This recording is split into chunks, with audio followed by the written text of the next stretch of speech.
흙과 물, 바람과 불이 사기장의 열정과 혼을 만나 비로소 은은한 생명을 갖게 되는 도자기. 오늘 명로진이 만난 사람의 주인공은 장성 청림마을에서 달 항아리와 찻잔을 빚는 김형규 도예가입니다. 자연의 깊이를 아는 그의 은근한 삶을 만나보시죠.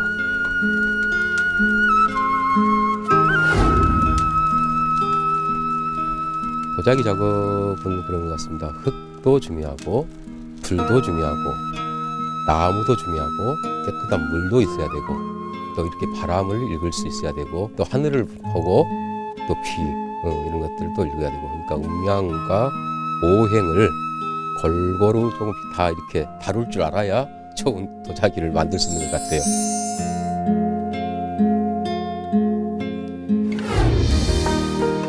전남 장성의 고즈넉한 산 언저리에서 힘의 김형규 도예가를 만났습니다. 예사롭지 않은 기운이 느껴지는 그 도자기 작업에 필요한 흙을 구하러 나선 길인데요. 그의 눈에 마음에 드는 백토가 들어왔습니다. 도예가에게 흙은 무엇과도 견줄 수 없는 중요한 재료이기에 까다롭고 세심하게 골라야 한다는군요. 오늘 그렇게 백토를 채취하시는 모습을 봤는데 정말 신기하더라고요. 그렇게 이 도자기 작업을 하는데 좋은 흙, 좋은 백토는 어떤 겁니까? 우선 저는 백자 작업을 하고 있잖아요. 그래서 다른 금속 물질이 많이 녹아 있지 않은 깨끗한 흙이 우선 저한테는 중요합니다.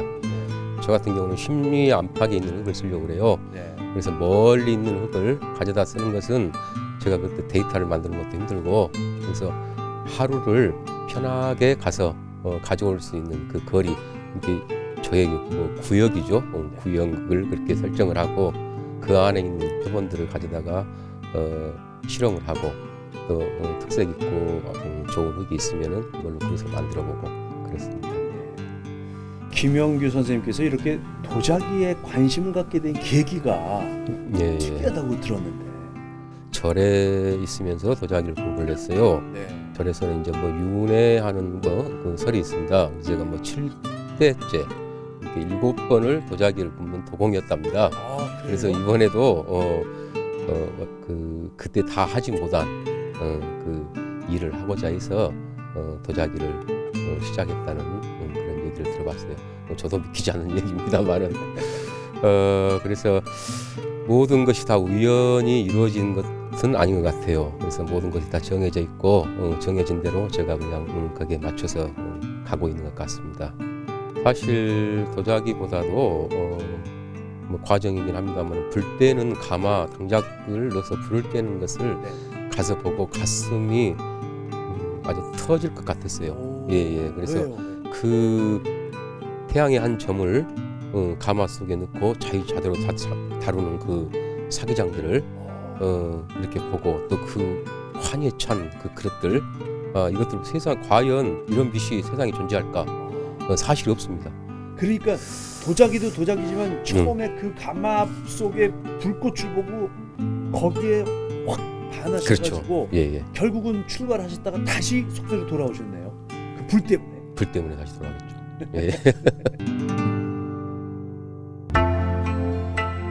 깊은 산길을 따라 올라가면 그의 보금자리 청림마을에 도착합니다.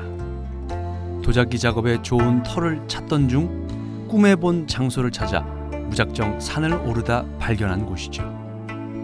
풍부한 물과 나무, 바람과 흙이 어우러진 곳에 그는 손수 살림집과 작업실, 가마를 지었습니다. 선생님, 참 이렇게 좋은 곳에서 경치도 좋고 한 곳에서 차를 마시니까 차 맛이 더 좋네요. 이 집에 그러니까 이름을 당호를 배구헌이라고 지으셨다고요?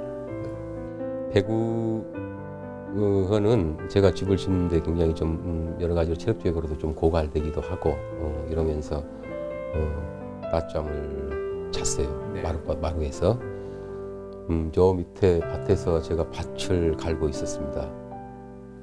소를 가지고 이제 꿈이니까 가능하죠. 밭을 다 갈고 돌아서 올 무렵에 요 황소가 하얀 흰소로 백으로 이렇게 변하는 거예요. 와. 그걸 보고 일어나서 당호를 나한테 주신 모양이구나. 아하. 이 터가 그래서 네. 뭐 이것저것 생각 않고 백원으로 했습니다. 예. 그래서 음. 흰 소가 머물러 있는 곳 이런 뜻이군요. 그렇죠. 또 한 가지는 우리 옛날 부처님께서 공부하셨던 수미산이죠. 설산, 하얀산. 제가 그 아호를 히메라고 가지고 있습니다. 네, 힘에. 그래서, 예. 예. 그래서 부처님 공부하던 곁에서 빅미를 얼음풀을 뜯어먹고 있는 흰 소가 있었답니다. 뭐 그런 의미에서도 뭐 여러 가지로 해서 당호가 뭐 100원이면 뭐 무난하지 않겠느냐 해서 그냥 뭐 100원으로 정하고 쓰고 있습니다. 네. 예. 정성스레 얻은 흙에서 이물질을 골라내고 반죽해 작업을 시작하는 김형규 씨. 그가 주로 빚는 작품은 달에 전기를 품은 달 항아리입니다. 어느 한 곳 모나지 않게 둥근 달 항아리는 조선시대 선비 정신과 우리 백이민족의 정서를 품고 있지요. 평소의 모습하고 그 물레 작업하실 때의 모습은 다르던데요. 완전히 다르시더라고요. 거기에 굉장히 그 몰입한 느낌이라고나 할까요? 길게는 2달, 짧게는 뭐 1달, 최소 보름 이런 식으로 해서 작업을 쭉 패턴을 가지고 밀고 나가야 됩니다. 많이 체력이 고갈되고 정신이 좀 혼미해지고 할 때도 있습니다. 네. 그럴수록 손에 힘이 빠졌을 때 사실은 더 좋은 그릇이 나온 것 같아요. 와. 그래서 힘이 빠진다는 건 내 몸이 가지고 있는 욕심, 내 마음속의 욕심을 다 일을 하면서 덜어놨을 때 보다 좀 더 편안하고 더 좋은 그릇이 나온 것 같아요. 와. 그동안 많은 작품을 만드셨는데 주로 이렇게 둥글둥글한 모양의 달 항아리를 주로 만드셨어요. 달 항아리를 그렇게 만드시는 이유는 뭘까요? 처음 서울 나들이를 했을 때 제가 박물관을 갔어요. 뭐 지금도 새로운 도시를 가면은 맨 먼저 찾아가는 것이 박물관이긴 합니다만은 거기서 처음 달 항아리를 봤어요. 달 항아리라고 하는 것이 그렇게 클 줄은 몰랐습니다. 정말 크고 넉넉하고 편안하고 이루 말로 할 수 없어서 참 저 속에 들어가서 살았으면 좋겠다 하는 생각을 했어요. 예. 그래서 그 달항아리가 있구나 하는 것을 알았어요. 달항아리는 하나의 한 덩어리의 흙을 가지고 한 번에 만들어지는 것이 아니잖아요. 네. 그래서 2개의 합을 따로 만들어서 그러면 이제 결합을 시킵니다. 예. 그래서 어떤 것이 음이 되고 어떤 것이 양이 될 수는 없겠지만은 항상 서로 바뀌기 때문에 그래서 조금은 마음이 어긋나기도 하고 조금 틀어지기도 합니다. 네. 그렇지만은 그런 대로 부부가 마치 그 결혼을 해서 살아가는 모습처럼 네. 그 편안함, 내 누이처럼 또 어머니처럼 그러한 모습들이 있어서 뭐 그게 좋고 해서 항아리를 계속 빚고 있습니다.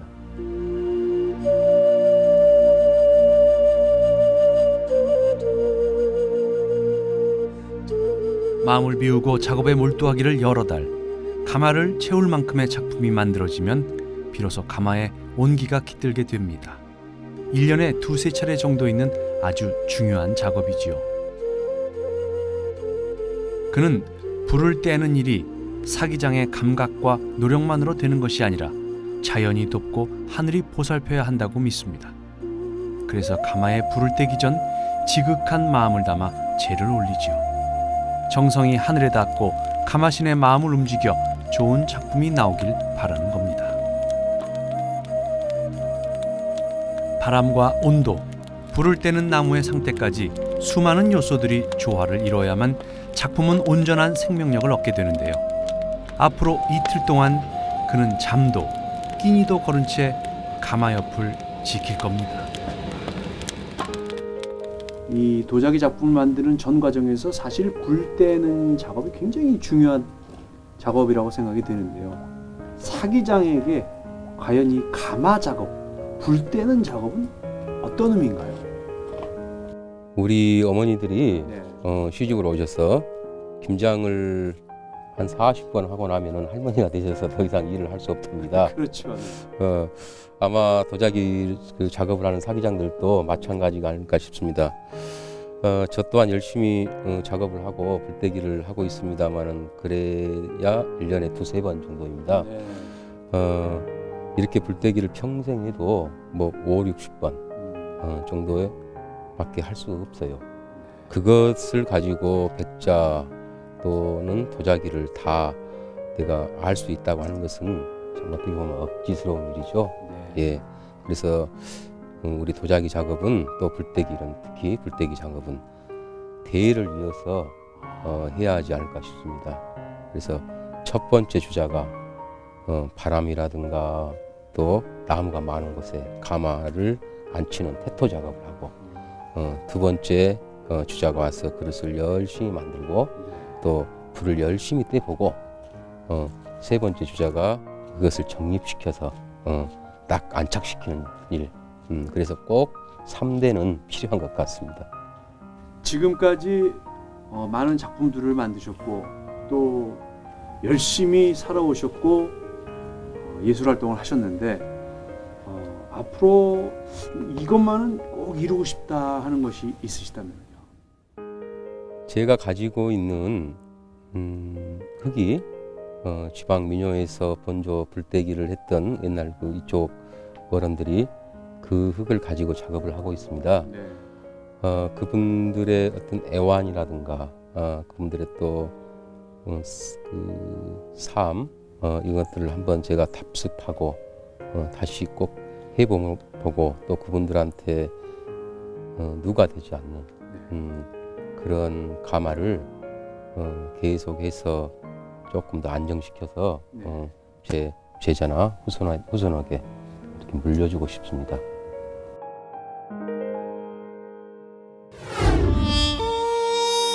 그가 손수 지은 빙의당에는 도예가 김형규의 지난 20년 세월이 담겨 있습니다.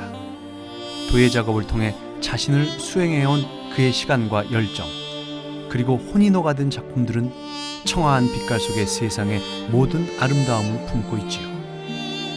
명로진이 만난 힘외 김형규 도예가는 맑은 영혼과 뜨거운 열정을 가진 이 시대의 진정한 장인입니다.